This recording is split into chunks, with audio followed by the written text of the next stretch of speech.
singa male flying ata amole sata rona faata mai oia mai talofa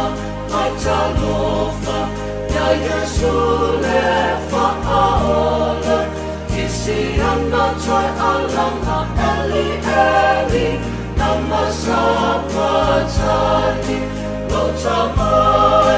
Lotamai, desea eolenea, wa etu ulapo akimai ia te aku.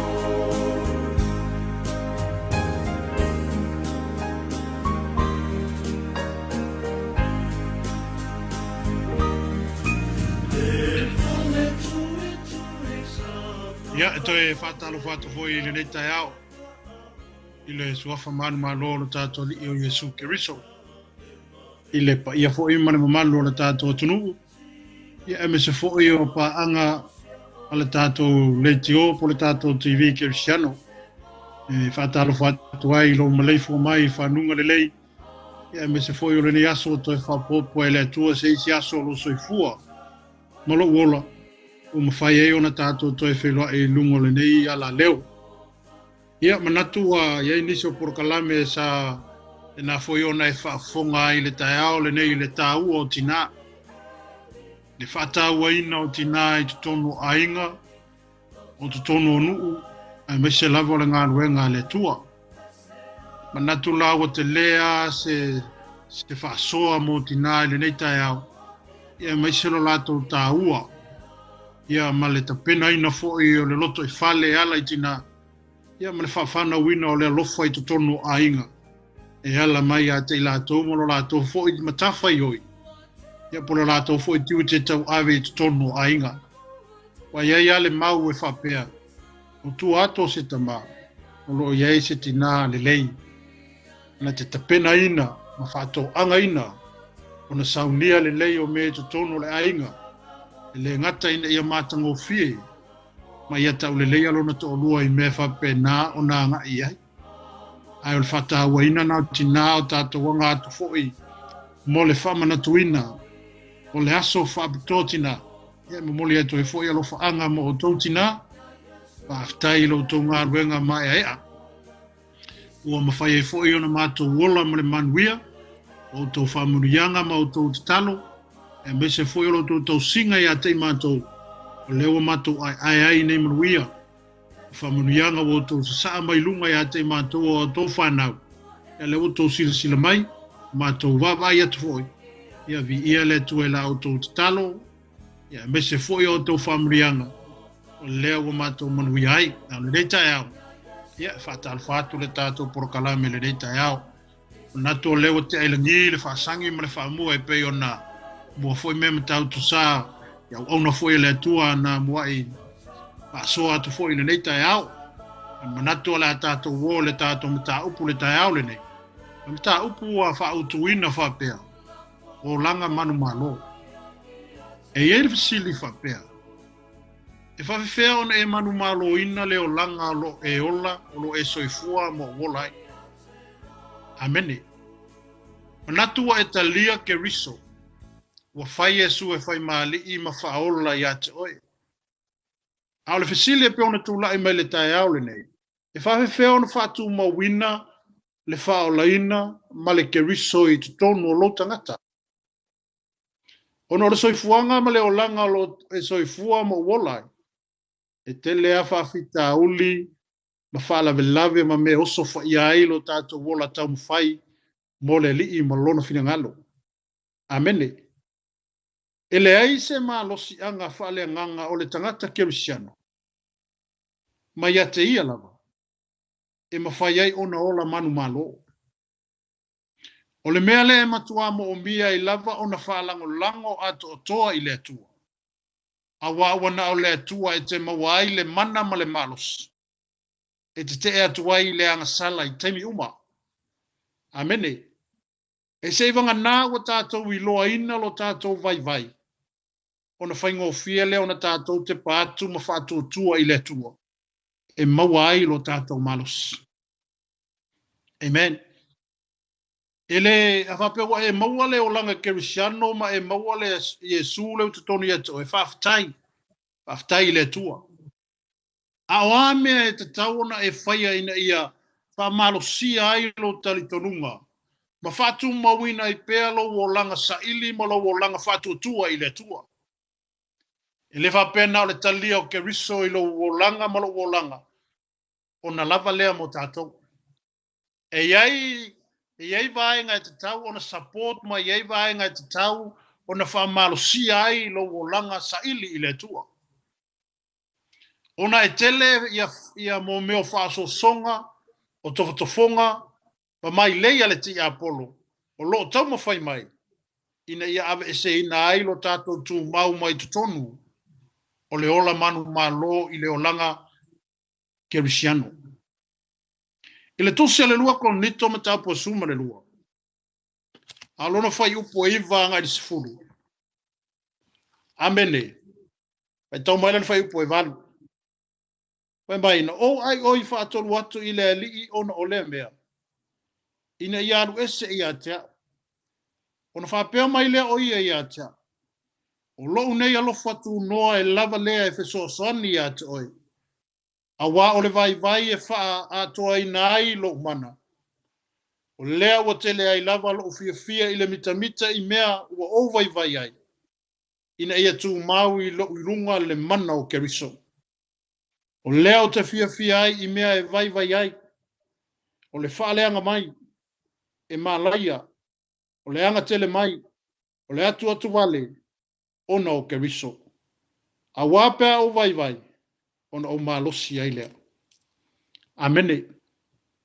Aleluia. O upuia le apostolo Paulo na ia wha malose tono le kalesia i Korinito. Ina ua alu le tala inga Paulo e kono Korinito. Sa wha penao na tauemu tangata malato whai a Paulo. Watau au ina le aise fia o Paulo. Watau au ina saule musua o Paulo. Watau ina saule vai o Paulo on o le tala inga matala tangata. Amene. Na whaona tatalo leo Paulo i le tua pe ona e whaafonga mai le tusi na whaitawina. Whai mai Paulo na o tatalo whaatolu pe ona o ai oi whaatolu i le tua. Mo se fesoa soani mo wau ma lau ngaruenga. A whai mai le tala le tua na whai a Paulo. Wa lava lo wa lofa tu noa e fo ina atu i ate oe. E fesoa soani i lo vai. Amene.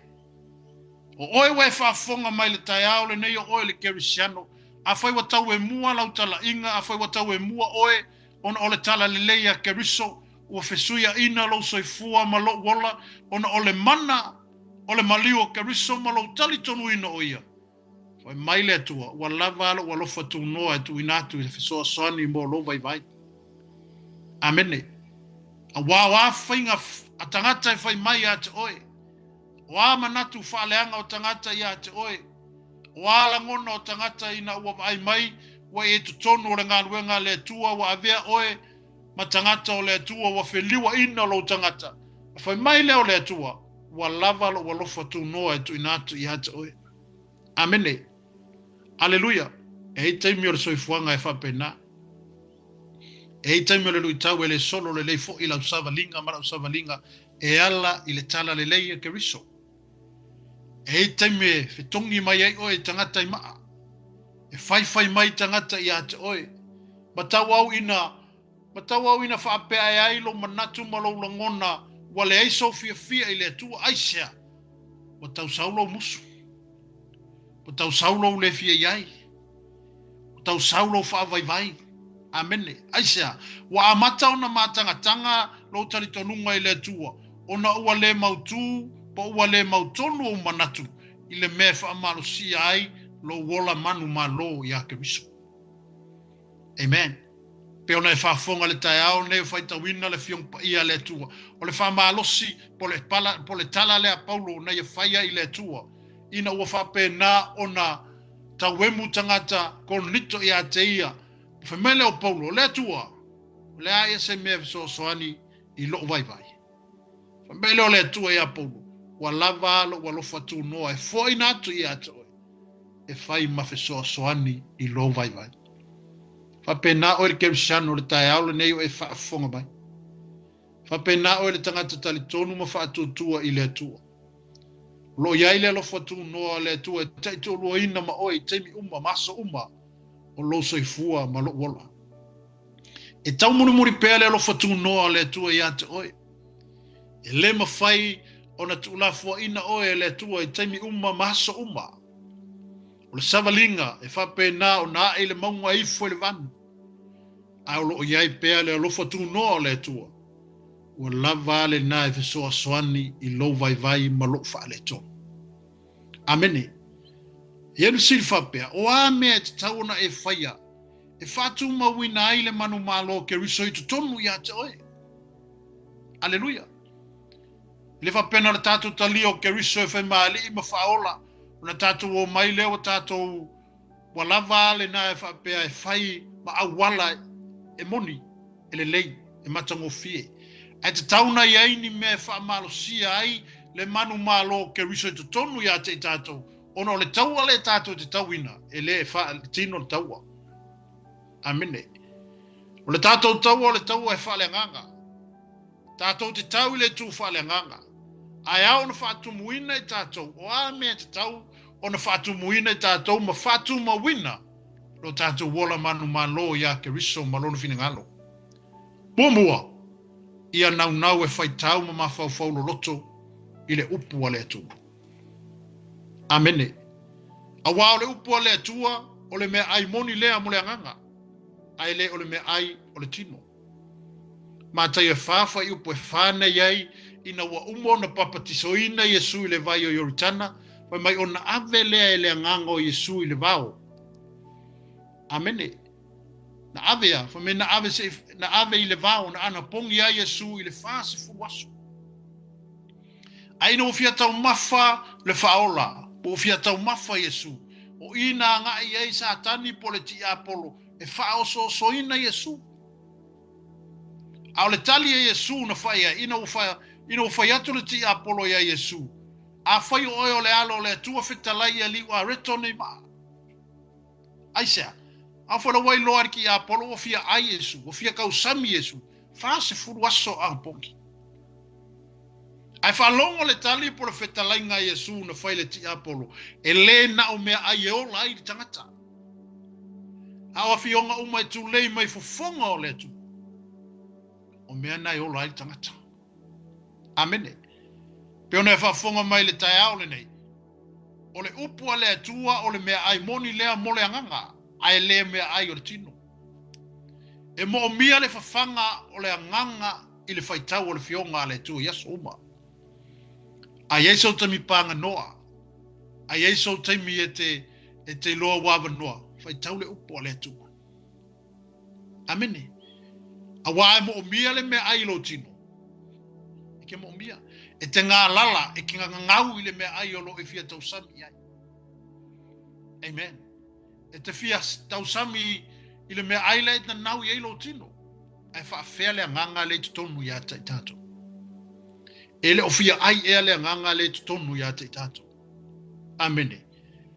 Ona ai le ona tau mafa le o le mea ai wha le tino. Ma la po ai o tato tino. Ai whaafea le nganga le tutonu. La fo yo I mai le nganga ai e le fia ai. Au me ai o le tino, ele au ngā mo le nganga. E au ngā me ai o le tino, mo le tino. Au me ai o le nganga e au ngā i ele upo le tua. Aisea, ina ia whatu mawina pēa lo wola manu. I leo langa lo e soifua mo tātou wola ai. Amene, lua o le upu moni e whapa ia ina ai le tangata o le tua. Aleluia. Le Yohanes fulmarfitu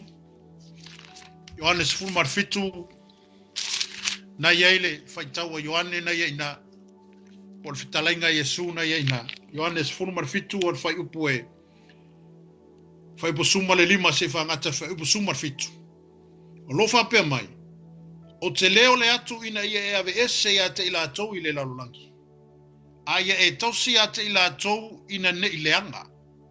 E le oni lalolangi I la tau whapeo au fo.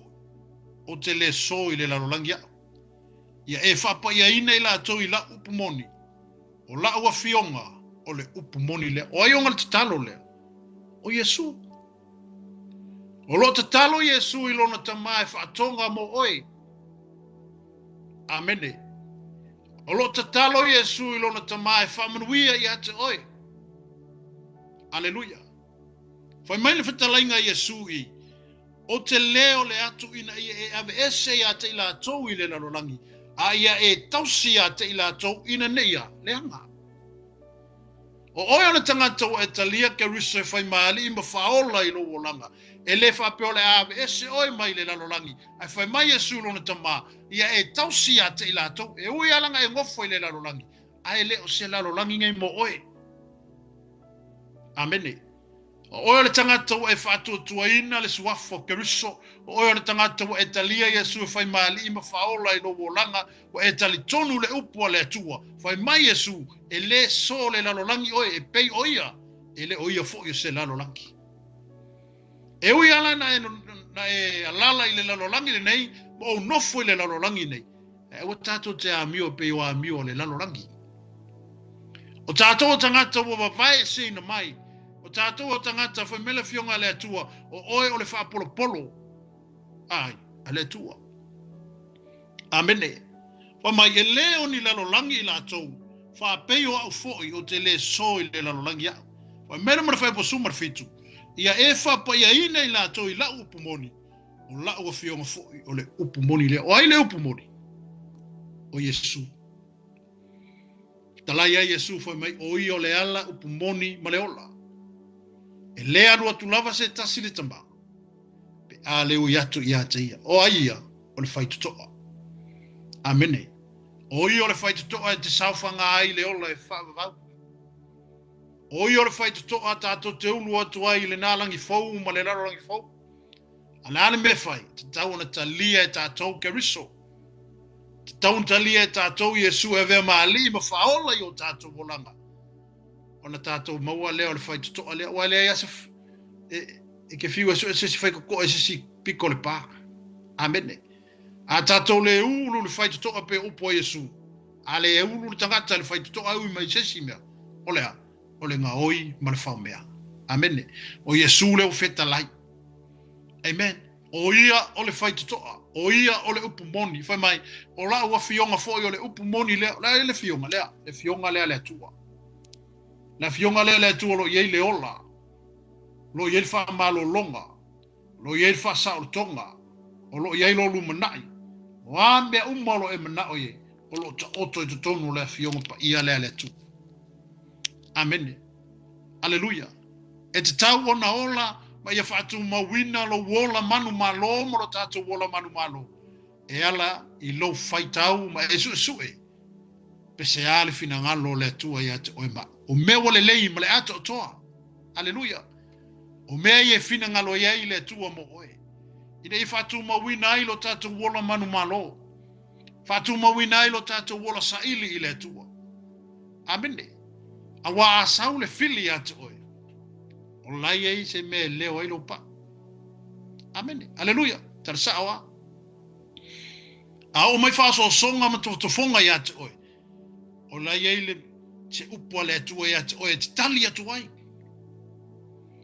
Amen. E pēlo whai atu ia te oe le tai au le ni. O le taua tātou e whai e le wha le tino. Le taua e wha le nganga. Tātou te tau I le tū wha le nganga. O le ane mea ka kaunga kako kali e koe. O le upu, o le fionga le atua. E te tu ina atu. I wha so songa ma me o mai le soifuanga ma le tātou wola. Amene. Peo ne wha fonga le tai au le nei ina o wha so soina.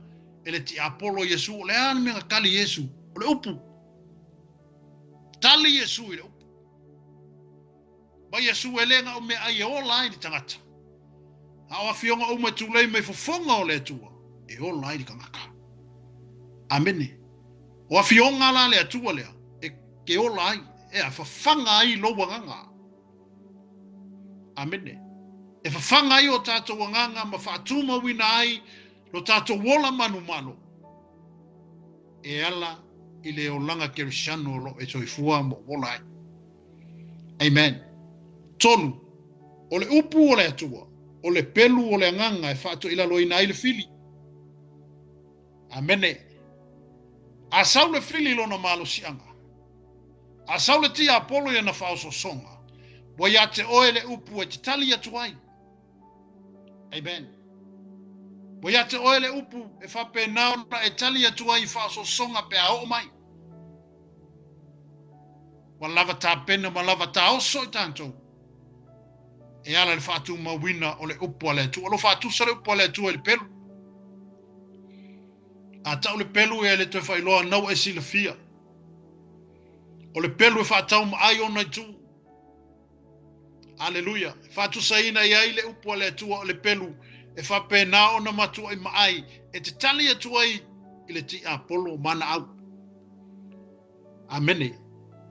I le efeso e ono whai upu e. Efeso e ono. So e lau tusi le efeso. Efeso lona ta upu e ono. Ai si sila le whai upu e.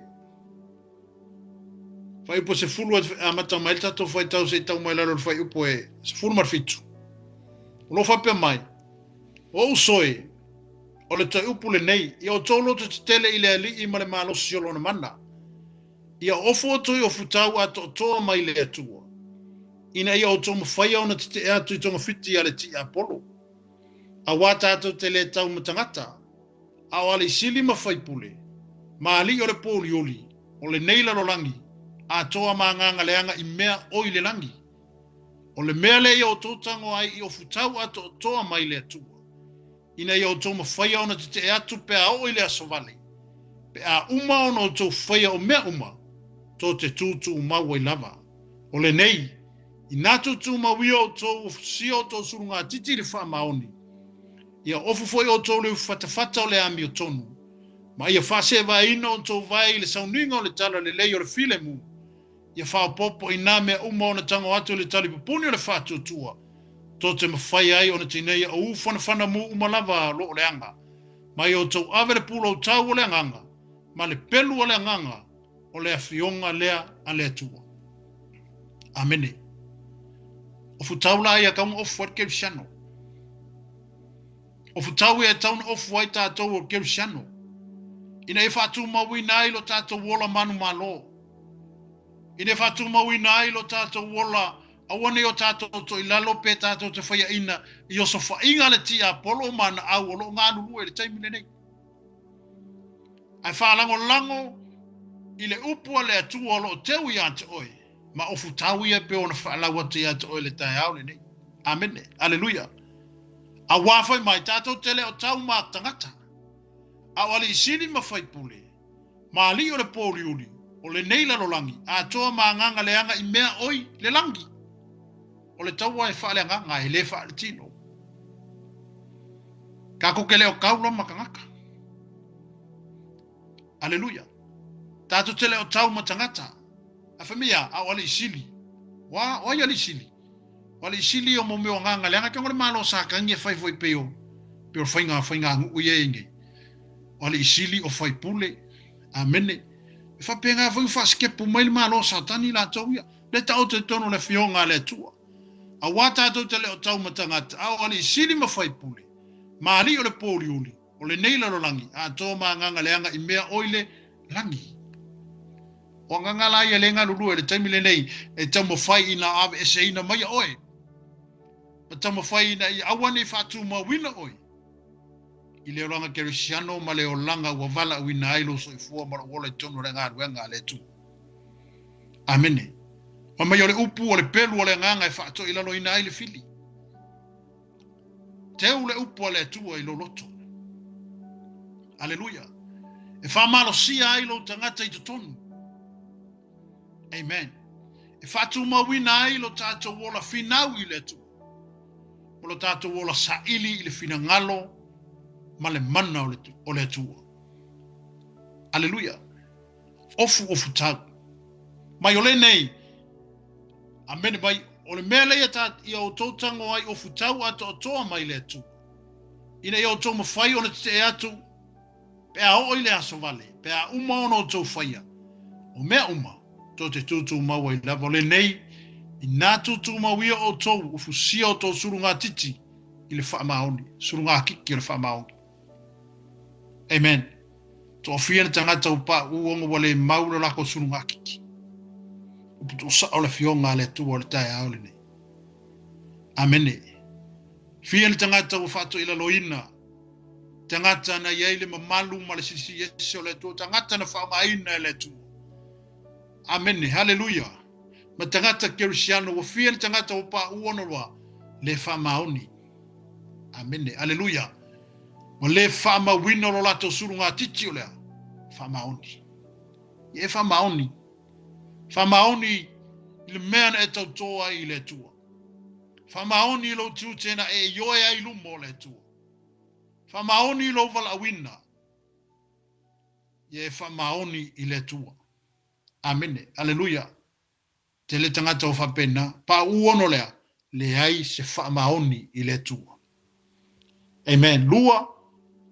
Mai ofu foi o tō le whatawhata o le ami o tonu. U whakawhaka. O le ane mea ngai uwhero whakawhaka. Alleluia. Amene. Ufi whatawhata o le a. Whamaun. Halleluia. Ufi whatawhata o le ami o tonu. O le ami o tonu o le tua e ia te oe. Le ngata ina whamaoni o lo surunga titi. Ai e whatawhata e whapena ona iai le ami o tonu a le tua ka vai lo whakawhaka. Amene. Ufi whatawhata o le ami o tonu. Ia e whaia mea umayala i le ami o tonu a le tua. Ua vala au inai oi. Amen. Pai mai ia whasewa ina o tau vai le sauninga o le tana le lei o le file mu. O hamea ngai sa vali ei o vai. Whea le mea ngai sa vali i solo ai o vai. Leo fetalai le upo le tua. Whasewa ina o tātou vai le sauninga o le tana le lei o le file mu. Whaungau vai. Te alu e tala i le fionga le tua. Amene. Whaungau vai te tau. E ave whapena ona. Ona se vai le tua. Alleluia. Amen. Ia whaupopo i nā mea uma ona tango atu le talipupuni o le whātua tua. To te mawhai ai ona tineia o whana mu uma lava alo o le anga.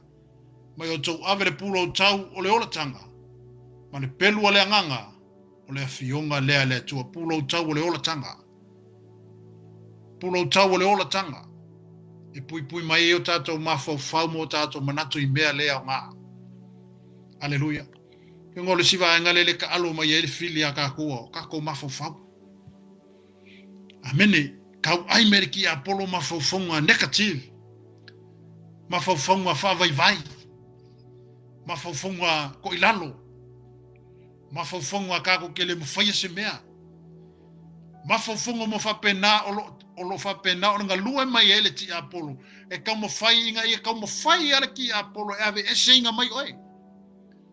E nga leise nga lua nga lelei ala ti a polo whaia pauare o le mea ala ti a polo le whaile lalo langi le nei. E kau mawhai e ave se mai tangata kerusiano mai lea nga iatu i lea. I le whaalotanga. A o le ale me whaamalo si ailo tātou o la manumalo. Le ale me whaamalo si ailo tangata i tuto. E le seisi awala na o le upo le tu. O le upo le tu e whaamalo si ailo tangata. O le upo le tu e tō matawina ai o tātou loto i tutonu mo tātou wanganga. Alleluia. A lava ta pena la ta toma lava sauni. O fa pena ona nofo le fionga pa ia le tu e tonu o tatou tangata.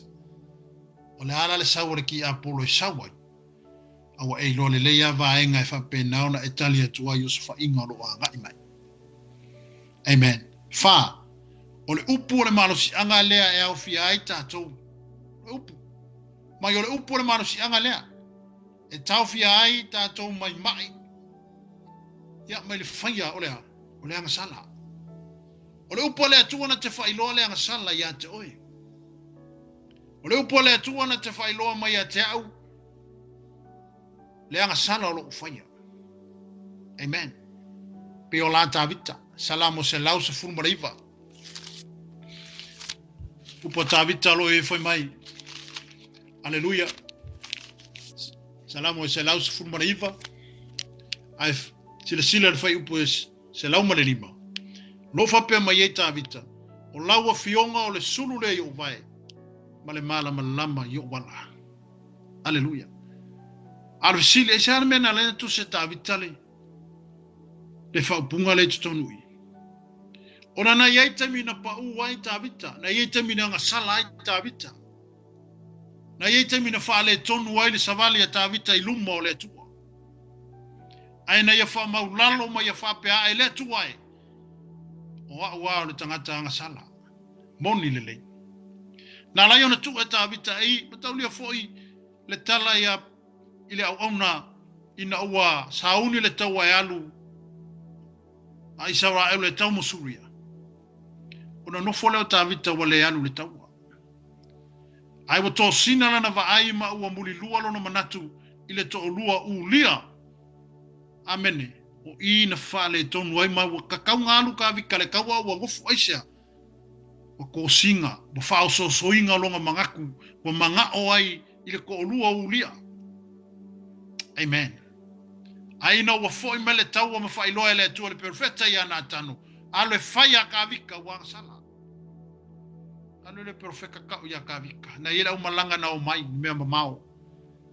Au mai e ili tangata e tele ana mamoe. Alo tangata e tasila na mamoe foi mai a. O le mamoe nga whaifai ime a ila umalanga. Ai tūlunga le tupo tā vita waita foi mai a oti li tangata lea. Ai foi mai nā tanu tā vita o oe lava lea. Amene. Ai ole upo le tua na te whailoa lea ngasana li tangata. Ai alu salamo a tā vita foi mai ina wa whailoa e le perfecta o nā tano ia tā vita lea ngasala. Na ia wha maulalo ai lumo le tua ma ia whape hai. Le tua e. Awane ave se ina loa nganga pa ia mai atea. Amene. Ilan mafuanga na le tu se tā vita le upu le whai mai. O lawa fionga o le sulu le i vai. Ma le mala malama i wana. O le upa le atua na te wha mala malama ina. Mea lo e savali ai. O le upa le atua na te wha mala malama ina. Mea lo u savali ai. O le upa le atua na te wha iloa le mea tonu ma le mea mea tonu. O lo wha pēna ono e ngā lue. Mo tātou ngānu lue ai ala le fionga le atua. E ala i lo wala awina. E ala i lau tiu te whai. O lau matafa i oi ma lau tiu te. O le upo le atua. Na te wha masiro ina i tātou. Amene. Aleluia. Wa au o le asora ngā taanga ma le asora wha masino. Tala wha aninga. Tala le situsi toi te tala le situsi. Amene. Aleluia. E wha masino ina i tātou e ala i le upo le atua. O le upula le atua na te whailoa ia te oe, le meolo e whaia. E ui ene le vai e tangata, ma lau whaife au, ma tangata lau e ka le sia, po le ale to enga ngalue, ale ale to enga wala nai te ngalue. Ala isi le sila le atua i lau matafa i oi, ma lo tiute o lo whatino ina. Ai whai mai a tā vita i, o lau fionga o le sulu le i o vai, ma le mala malama i o wala. O le upo le atua. E whatu mawina lo tātou wola manumalo. O upu ia o fionga ia le atua. E whapena o na tāwhi mawina mai ai oe. Ia awane i malue lue oe. Awane whetoso ina lo fina ngalo malo manatu. I suinga ma mea wo mai le teimile nei o le lalolangi. Aleluia. O le upu le atua e whata mau ai ngai nai oe i manatu marangona. E te iloa ai. Ma ia e mautino ai. Whawhita uli ma whatiata ma i o i loso i fua ma lo wolo. A wale tātou taua pe ono whaiata i ata oi o le taua. E le whaale tino le taua. E whaale anganga le taua. A whaale anganga le kaua. Tau whaona tātou tau i le tū whaale anganga. Te tali le upu. Sau sākangi longa manos. Awa i ata oi le upu a le tu e whatu mawina ai lo wola manumalo i a kemiso. E te tali e toi o so whainga. Manu i tau le fili o loa ngai mai. Amene. 5. Mai o le upu o le sulu i o tātou vai. Ia, peo le ana tau talato le nei. O le upu a le atua na te whaamana malamaina mea uma tātou te angai ai. O le ase angasala o le ase me lilo i lumo o tangata. A le si whangaati a le atua o peo se ia e taatia i malai. le silafanga le atua I lo soifua ma lo wola. E le aise me lilo I lumo le silafanga le atua. A le ua mai le upo le atua, e fe soa soani ata I tātou. E whape nao na whatu ma wina ai tātou. I tu tono lana ngā ruenga, ma lo vala a wina. E ala I lau ti ute, ma lau matawhai oi, ma lo whatino ina tono le kālesia. Amene. Ia e ola ina le upo le atua yaso uma. Ia tātou tauwhi ma wina le upo le atua tātou te ola yaso uma. Amene. Aleluia. O le upo le atua, e whape nao na whaatonu fo lawina ai, na tātou whainga malanga, ia ma le tātou savaringa. Amen. Lua, o aisi mea, le aisi vaenga e mawhai o na soani, ilo tātou uolanga manumalo, o le tātou uolanga ina I whaatu mawina I pea, lo tātou uola manumalo I tutono le ngā luenga le atua, ma tutono le fina ngalo le li. Lua, o le ana pongi. Le ngata ina su e tātou le fionga le atua. Le ngata ina e whaatu muina tātou e ala le upo le atua. Ai o lua malea, ana pongi. Amene. Whamai, o le ana pongi. O le tasile nei a wala sa whaatino ina Yesu. A o soifua I le lalolangi. Na ia mawa ina aile maa losi matautia. E manumalo ai wha o songa sa tani mare tino. Amene. Na anga pongi fo Yesu. Fa se fulu aso anga pongi Yesu. Aisea. Le anga le ngā luenga male fina ngalo le atua na sa wa Yesu le lalolangi nge. O le ala anga atu Yesu le ngā luenga wha missionary. E le whaingo fie. E tele lui tau. E tele tau e munga. E tele whaiwhainga tangata o le awha pena o na whea ngai ma Yesu le ngā luenga. A le wau Yesu I le anga pongi. Ono ia ele si malo si anga e whao popo I ateia e ala I le ngā nuenga leo le a whaatino ina. Amene. Mai o le ana pongi e whaingo fie o na wha maulolo ina ai le loto le tangata. Ai whaatanga le nganga pa ia e ngā lua e tutonu o le tangata. Ki o le sia o nganga o le anga pongi a kako. Amen. Ke anga pongi e ke ngofo mai mawhau I le akua e ala I lau anga pongi. E ke kuaku I le akua o mga onga ma mealo e mawhau iai. A whapea fo I e Yeise mea sa whape nao na whaale tonu wailo loto. Na whaale kongu wailo mawhau mo mga. E au mai e le akua le kemi panga ngoa le ngā e wheka lai mai e ate o e hana I lau anga pongi. Aleluia. E whetalai le tu e atu o e ala I lau ana pongi. E whapena ona pe sosoni mai ai le atua. I ate o e ala I lau ana pongi. E whaatanga la e tātou le nganga pa I o le tu. E whaatu mawina ai lo tātou wola manumalo. I le olanga kerisiano lo tātou iai. Amen. Aleluia. Salamo e tolu suma le lima whaipo suma le tolu. Amen. Aleluia. Salamo e tolu lima. Fai upo se furma le tolu. Amene. O lo whapea mai fai upo suma le tolu. Ai pei tai au nei. O ofu I e tala. Ina o la tau mamai. Na o whatinga ina o ea au ile ana pongi. Ma ua fo I mai lau te talo I lou fata. Upuia tavita. Ai pei tai o au nei, na o ofu ile ia tala. Ina o la tau mamai. Na o whatinga ina ue au ile ana pongi. Ma ua fo I mai lau te talo I lou fata. Amene. Aleluia. Anga pongi foi ka vika. A whapea foi o ana pongi, whaftai le tua. O lesi le a wala e te tuwai mo le tangata, o lo mai mo le tangata o lo mombia, le mana onga. E te tau ave le ana pongi ina ia e sia tuai le mana onga I lumo o le tua. E te ave la ana pongi mo isi tangata. Aleluia. E te tu mo le si tangata e te si I lumo o le tua. Ana pongi. O le ana pongi o le si le whaamalo si au tele, I le soifua mo lo tātou wola au auna I le tua. E whatu mawina ai tātou ma le olanga manumalo. ina e manumalo ina. Amene. Tato te manumalo ina mai ai, mea whaingatā ma mea whitā o le olanga le nei. Aleluia. O lui tau ma mea o mai i soi fuanga. O le angapongi e te tūwai lumba o le tua. Aleluia. Mai e iei whawhita uli ma mai o le tino e me whai. E le mana o le anapongi. O na fo ia ma wha malolo ina. Mo i lele. Aleluia. E hei mai. O mai. E te tuu iluma o le tua e ala le anapongi. E tani le tua. E whawhafonga le tua. Aleluia. E wha malolo ina e le tua. E ala i lau anapongi ma lau whatonga iluma o le tua. E ala i se mai wa e si atu. Aleluia. O na tali leo le tua. Tu se ma rekomta upo iwa lufuru iwa lo whapea ma Yesu. Lo yele tala whapea. Ile tamamolo na tali. Ele i mawhai ele au soo nga wha malolo inga. Mai o le tali o le tamaloa le fo mai. A o le kei me oso ai le mai fo mai. E lafo e ke mongi le afi. Ai no wha longo le tamale ia Yesu.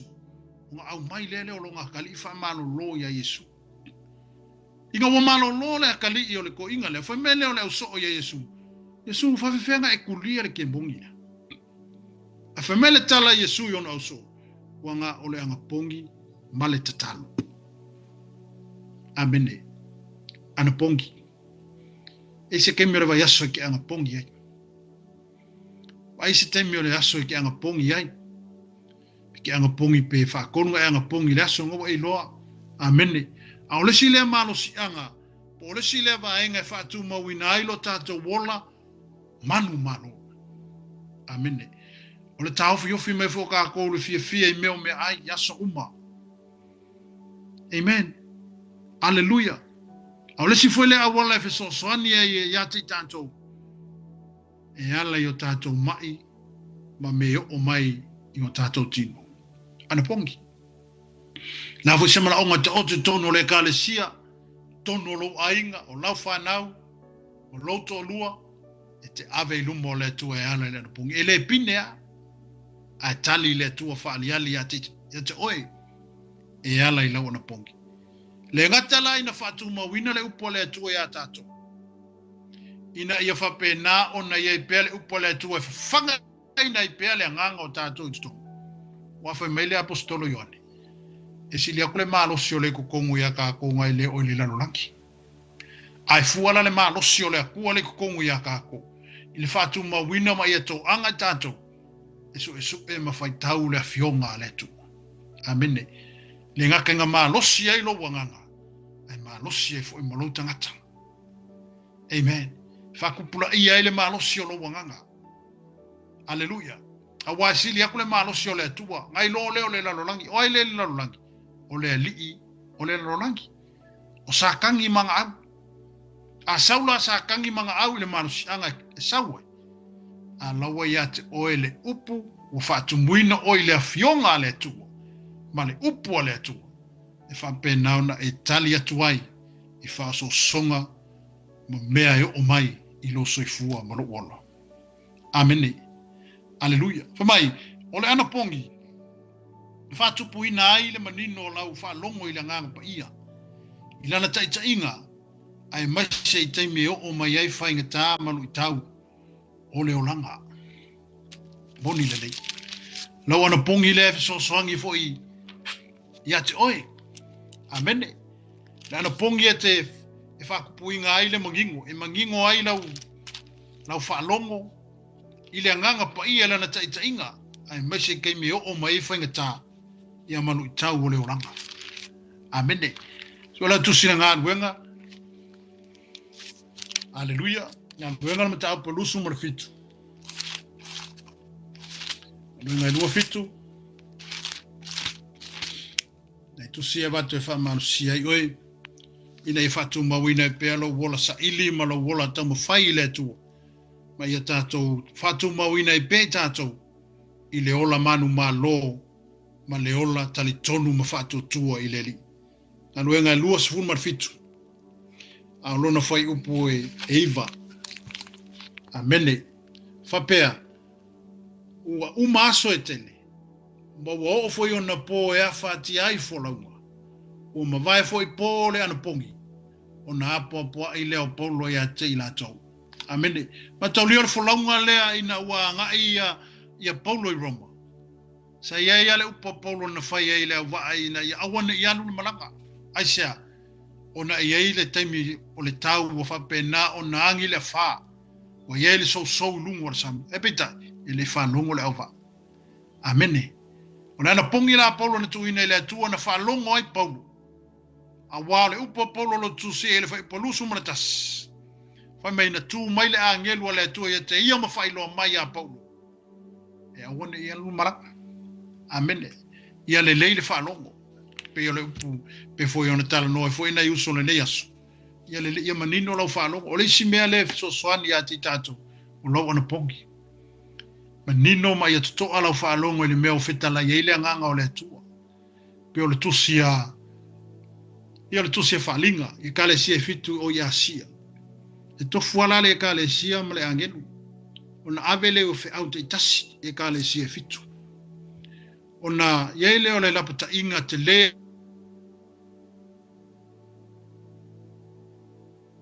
mai, o lewa i eitalinga. Ina whaalongo ia le mea o whetala me iaile anganga o le atua i e kalesia. Aleluia. Na ala le mea o whetala i eile atua i o e ala i le ana pongi, ma lau whaatonga i le atua. Whaalongo le le. Amene. Ia manino ma ia tuto ala o whaalongo. I le mea o whetala i eile atua i e kalesia. O ile kalesia. O oi. O oi o le kalesia. O au o le kalesia. Le tangata na maliu ai ke riso lunga le satauru. O whaolai nai oe ma whaolai nai a.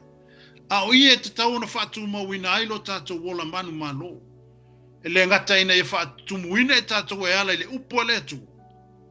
A e ese taimi panga noa tātou te ana pongi ai matu ina ato i le atua. E ala i mana onga ma tātou talotalonga. Amene. Aleluia. Tonu. Koe mai. O le te talo. O vainga ia te tau au na o whatasi. O le upo le atua, o lau ana pongi, whatasi, wa lau te talo. E whamaro si ai lo o langa tu mau, ma lo o langa manumalo i te tonu re ngā ruenga le tu. Haleluia. Mai o le maro si anga sili leo so se kerisiano sa ili le atua mono fina ngano. Awa o le te talo, o le fesota inga la talata lea ale tangata ma le atua i temi umarava. O le kerisiano malosi, maola manumalo, a o le kerisiano ele te talo, o le kerisiano to ilalo mre vai vai. Amene. A pelo e whafonga mai o le kerisiano, ngai ki kakalu, ia le tua. O le isi lea malosi anga e whaatu mawina i tātou, i to tonu le whaola tanga le tua, mai o tātou wola manumalo, no wola kakalu. To anga te talo. Amen. Vai le ngai vai le se winga tatu ke Cristiano ai. Ai le kakalo se Cristiano. Winga le Cristiano vai vai. Cristiano vai vai mar Cristiano to ilalo le Cristiano le kakalo. Amen. A oi ole wala le te so taia to ai ile tu ala i lau te tano. Hallelujah. A fai te mo mi ala ke fungi ke mi umai ke so kai ai. Fa pena umma le melo to mo fai to le tai ole di. O lau so ta inga le ma le tu o taimi umma. O lo tuli vai, ma e whaatonga, ma e te talo i le atua. E fe soni mai le atua i lo loto, ma lo tangata. O le kerisiano le whaafonga mai le tai au le ne ma oiwa e talia Yesu, o mea i e whaamalo si a wina ai tātou. E whaatu ma wina ai lo tātou wola manumalo i te tono re ngā ruenga, ma le whi au a vala wina ai tātou e le atua. E ala i lono fina ngāno. Le ngata ina i e whaatu muina e tātou le upua le atua. Fai tau le fionga pa ia le atua. Ia tātou ana pongi, ma si atu i le atua o tātou manao. Ma ia tātou te talo, ma tu ina atu i le atua. Mea umalo o tātou momia. Na ia Yesu lana ngā nuenga whamisionaro e laurangi le nei. Sa te talo fo Yesu i lona tama. Aisea, e momia Yesu le malosi. E momia Yesu, lona te talo ma whailoa mai lona tama, mea umai a te ia te tau ana whai. Aleluia. Le ai se taimi panga noa e le whanga ata tau e le li whaola pe e whai tau le whiong pa ia le tu. E whai tau whai mai o nā whio atu leo Yesu wa te talo. ai sa me whakaua ka kalo. Whakaua te talo. Ono le te talo, o le si malu si anga lea ia te oe. O le te talo, o lau fiso ta inga lea i le vā oe ma le tua. E whapena ona whailoa mai e le tua ia te oe mea uma. O lo e savali mo tātou wolai. Amene. A te whamalosi whai a te oe le kerusiano le te talo ne. A whapea na alo kerusiano a te le te talo, whaito le e vai lo kerusiano. Amene. E mo mia lau te talo. Te talo malosi, tu li vai ma whaatonga i le tua. Aleluia. Te talo e temi uma, ai anu foi lau ka avale ka kalo. Amene. E whengaruenga ka kalo. Aleluia. Te talo o whaasama sama noa e le loa e le whape foi e te aluma e tū ma kua whaisau ka kalo. Nei, no. E ko ngeki alo mafofau i le kua malu loko i leli. Amen. Te talo a oe ia e te talo leo a oe tu atu a lo wanganga i le tua e te fiso o taia i le tua e temi uma. E ala i lau te talo. Amen. Mai ole te talo e whaamali e aimana o ngalo loto o le anganga. Wa mea lo te tonu o lo wanganga. Wa mea lo o mie e o tātou wanganga. O lau te talo e whailoa ai i le tua. O lau te talo e te whailoa atua i le tua. E te tatala noa atua i le tua le mea o lo o mie e lo wanganga. E te talo noa atua i le tua i le mea lo whapena o na ngā lala i ai lo i tū whale anganga. E sa saa ma whailoa e le tua i ate oe. Amen. Mai ole te talo e awala ai, e loa ai le ta inga le tua i o tātou wolanga. E wha mautu ina ai, fo i le file mu o le tua i o tātou loto. Aleluia, o lau te talo. O tātou te talo le awala e loa ai e tātou, le ta inga le tua i o tātou wolanga, a tātou te talo i le tua, e whai loa mai e le tua, o whele mele la hanga nga iai. Amene. A whamai le tua tātou te o i se sae, kako me i se sae. A whamai le tua tātou te anga i se sifo, kako sawa vale i se sifo. O leo ngana o le te talo i a tātou leo kerusiano, ma e alo whaafafonga mai le nei tai au, o leo ngā le nao le te talo. Lea whaua e manuia, mo o manuia le tai au le ni, ona lea, ona o le te talo le tina mo oe. Amene. Sa ieri tangata sa te talo mo oe wa e manuia ai, ma e sapi e manuia o le tu. Aleluia. Sa to tuli lo tina mo oe, sa to tuli lo tama mo oe. Na fata tu oe lumo le tua mwhapea e, le tua i e lo whangia e wha manuia si au tama lea. Amen. Le wa e ai manuia le neitai au, e ai manuia. Mea sa e le loa wa e loa. O mea sa pung sawa e malama aisa sa iai le tangata sa te talo mo oe. Amen. Ale te talo Yesu no whātu i ate oe. Te talo Yesu whātonga i lon tamā mo oe. Leo e manuia ai le tae au nei. Le mwhai ona e sila mai mo wawa i atu i ate oe le tae au nei. Ame te le whapea e le atua whaafitai. Whaafitai lo walo sa te talo fo i mo a. Ai sa tu purvanga fo i o ia i le vā oe mai. Ma le atua. Leo wa tātou manuia ai. Amen. Te talo. Te anga te talo. Tātou to anga te talo i lumo le atua. Amen. O le te talo o le si malo si anga tele le so soani i lo tātou wola manumalo. E ale whaasino manga le atua i le taita inga o i malo ainga. Amen. Na te taita i e tātou i mea le lei ma mea tonu, o mea manuia ai, o mea whapena, o na iei manuia o le atua, e wha manuia ai le atua i te tonu i ate oe, ma lou ainga. Amene, aleluia. Whamai, o le te talo e whailo atu ai o tātou mana onga, ma tali mai ai le atua e tusa, ma lona wha maoni i lana upu. Amen. Ai te talo le atua ma tusa o mana onga i le atua. Tali le tua. Amen. Mai o ngosa ilo kakalo le fa pe kakalo ku nginga manga olole ke kakalo ngi akali mai le ku kai ha. Amen. A kupu se me va penga ole va venga. Amen. A te talo nei a tali le tua nga ngai po kai ha. It's a miracle. Hallelujah. Pae te talo nei mo atu atu i le atu. Whakali. O ka kofo e mea ngau le whakali le skemi. Ai e whaatalitali ma le onsa. E mai e le atua le tali ia te oe lau te talo.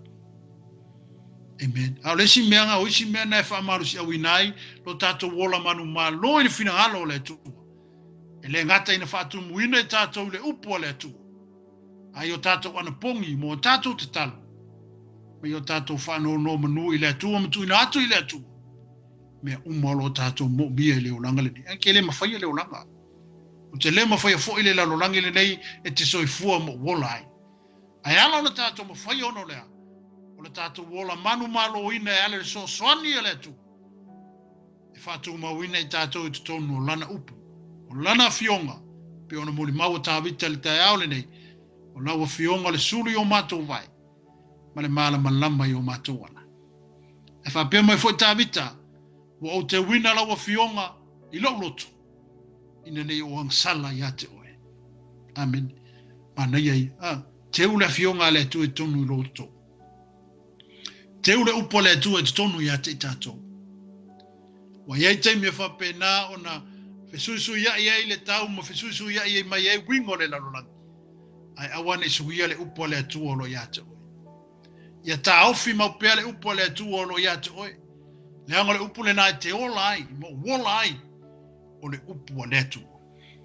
Amen. Alleluia. E whawewhea ona whaatino lau te talo. Amen. E whawewhea whaatino lau te talo. Whai mai, te talo so o e leo noa. Te talo so. Te talo, o lesi lea mana o ngā tū pito le lalolangi, ma le au keu siano lo iai le lalolangi le nei. To anga te talo. Te talo. Mai so se mea e ke alu iai. Ka kalo. Po le ala wale ngā luenga lo e whaia. Ka kalo. Talo so se mea te alu iai. O le fili alo whea luora lua i solo ale fili. Ki a polo lo whapenga o ngā su e a kako i le mea i loa te kai kako.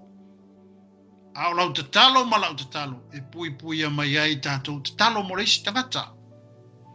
Talo molo ainga, te talo molo tua oi, te talo molo tangata na nai te le fia iai, amene, te talo molo tangata nai te ita iai, amen, hallelujah, te talo whamanuia iai le tua release lo whamangalonga, ai te talo molo tangata le la, amen, hallelujah, lua whamai, te talo whatawa nau,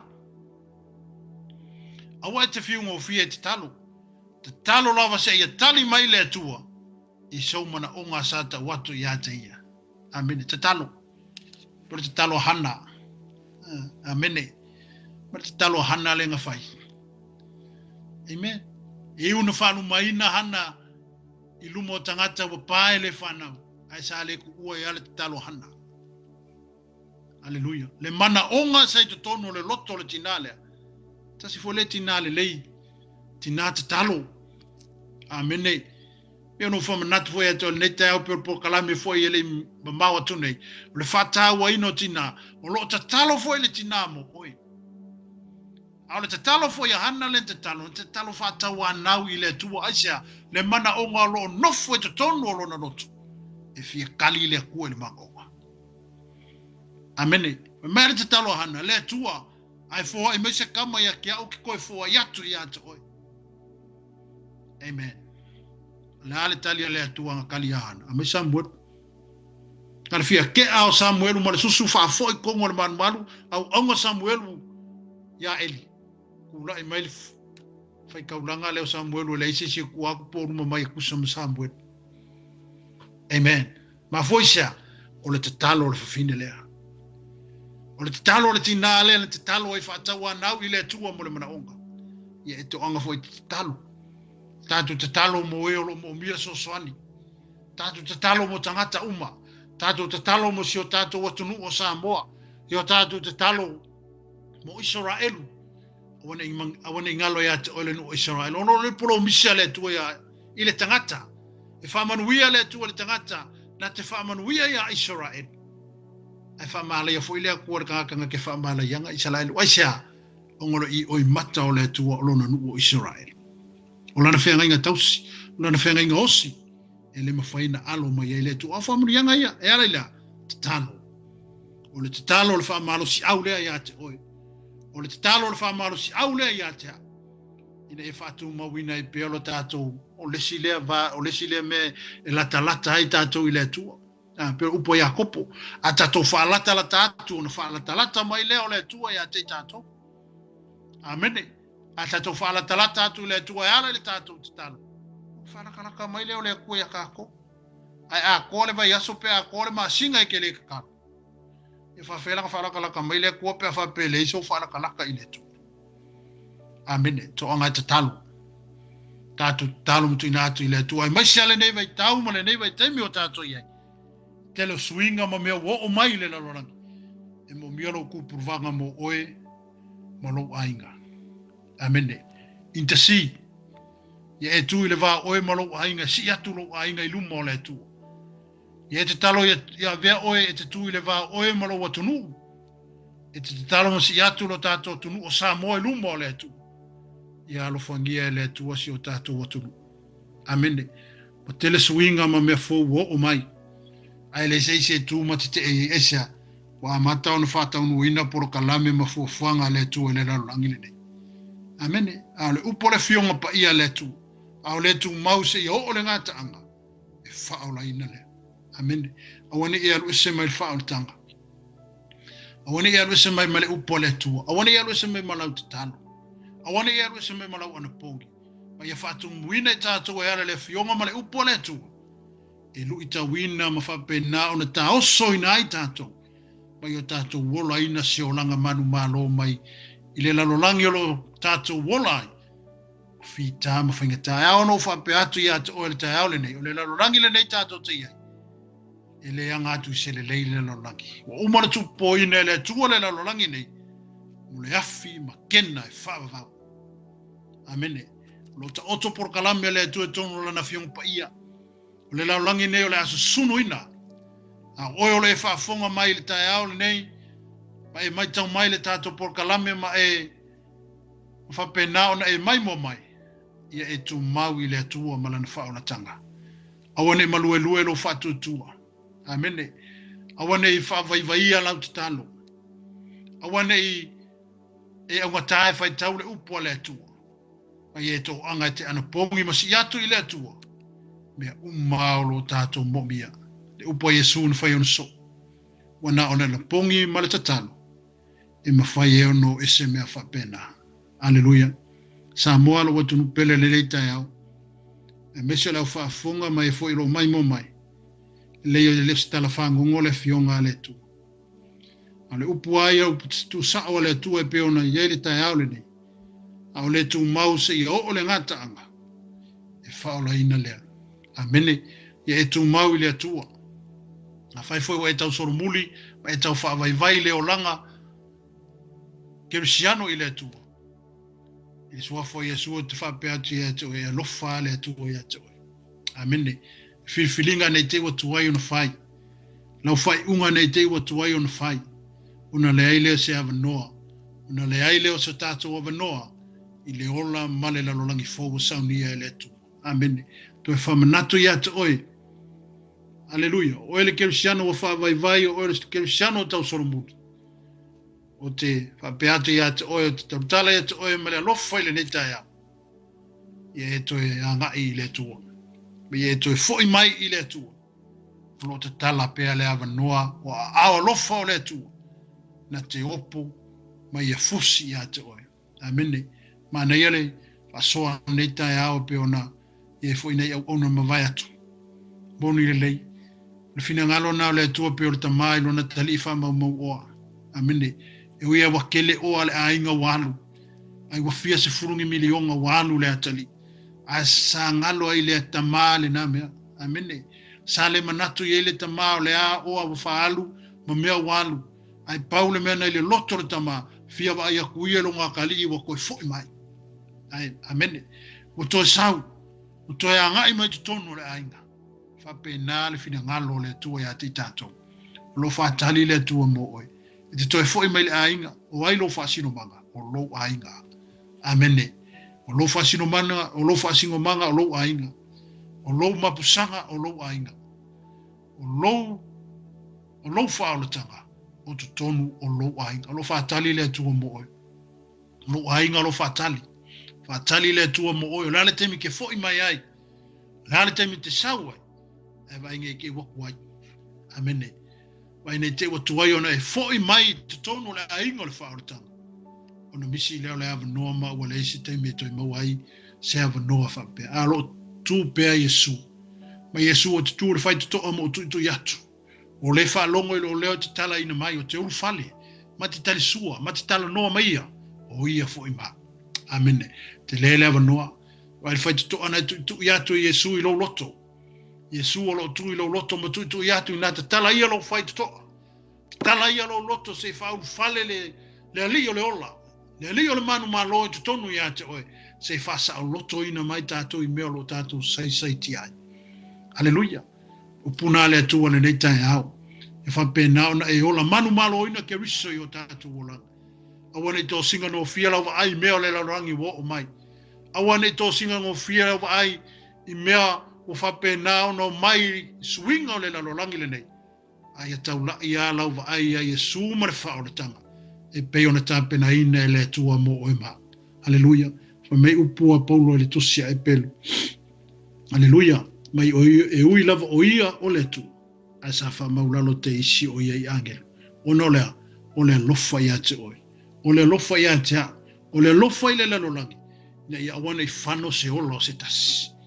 Amene. Ioane tolu fa besumu le ono. A wau wha pea lava o na alofa mai o le tu i le lalo langi. Na ia au mai eilo na atali pele to tasi. Kasi le akali o le tu. O le sa pele i longa loko. Ai wa fua inga mai mo tangata e totele. Ina ia awa lavangi whango se kasi. E whaato tua ia te ia. A ia kako saufanga umale ola e whaavang. E halanga aluka kai seori. O langa lava ia whirwhiringa. Amene. E halanga alu tangata ili afi ma seoli e whaavang. O lou lava whirwhiringa. O lau lava whirwhiringa. E le neitai au. O se whamarusi au nā mo tātou le neitai au. Pe na ona anga le leifo i le tua, ma ia iei pia le file mua o le tua i o tu loto, ia e me se fo ia, e fo i le anga le lei o le tua i tonu o lawa ma o maota, ia whaatanga le tua ia te oi.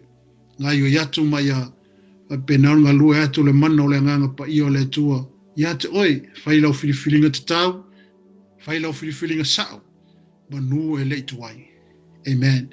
A me foi le nei av noe, ma pena foi ona whaamanu ia toi la sao tina umalava o le lalolangi, o e foi lo whaafonga mai, ia ve ia le nei av noe, watu e foi sa mātou whaafte tele, ia te uto foi o mātou tina, ia la auto ngā ruenga ma la auto pito la au sa whaatino i nei le whaingo fie. Au le ngangar whaaftai le nei te au mumuri atu, i le loto o whamali e ina, ma le mana onga o whapena o na tali, whaaftai la auto te talo, o lo tu te talo sa tu ina atu i le tua, e hala i ni manuia mo i mātou le whanau, le newa mātou ai.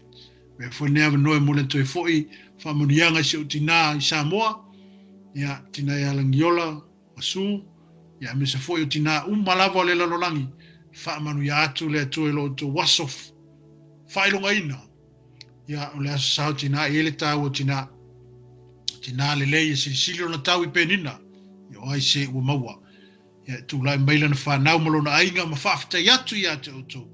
E hale inga luenga le lei sao tō tāpena ina.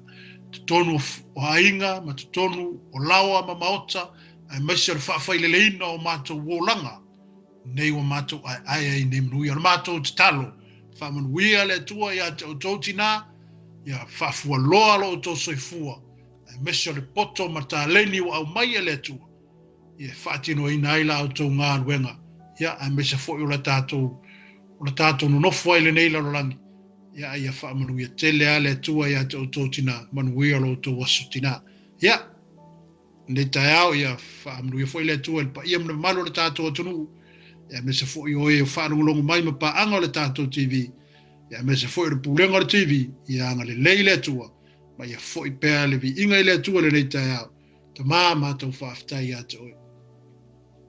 Umar por kalame le nei tai au le nganga le vi inga ma le whaaftai. le mawhai ona whai titia le tu. Pe ona mātou whai tawina lau a whiunga pa ia le tua, sa te talo fo i Yesu mo i mātou. Ne wa mātou manuia ai, wa mātou sapi ai nei lo mātou tamai. E hala i le whao le tanga na tāpe na ina mo le lalolangi. Mātou te talo wha manuia nei o mātou tina uma. O ero whape nao na anga atu de nei, fo i whai unga le nei vai aso, mo le wha manantu ino lo ato waso wha pito te talo. Ia iai o manuia i lunga ia te lato tamau. A fui o lato whaiva mo lato tiute, anga le leila o fio tulu, ia so le soifua. A wa lava le mātou mawhitanga ma le whautua ina o i mātou.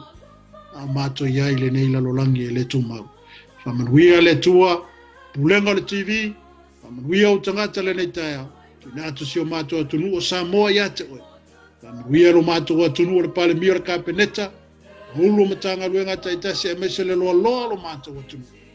Whamanuia o e ta mātou te talo lea whamanuia Israel. Ono lo suafa ke wiso o mātou wole mo mātou wala awa tuai. Amene, amene. Ya, Samoa le tātou porokalame la nei tai au.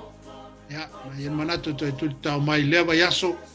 O anga fua nei, ya o leto la, ya whātou wha soifu i nātu. Manuia ne yaso.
I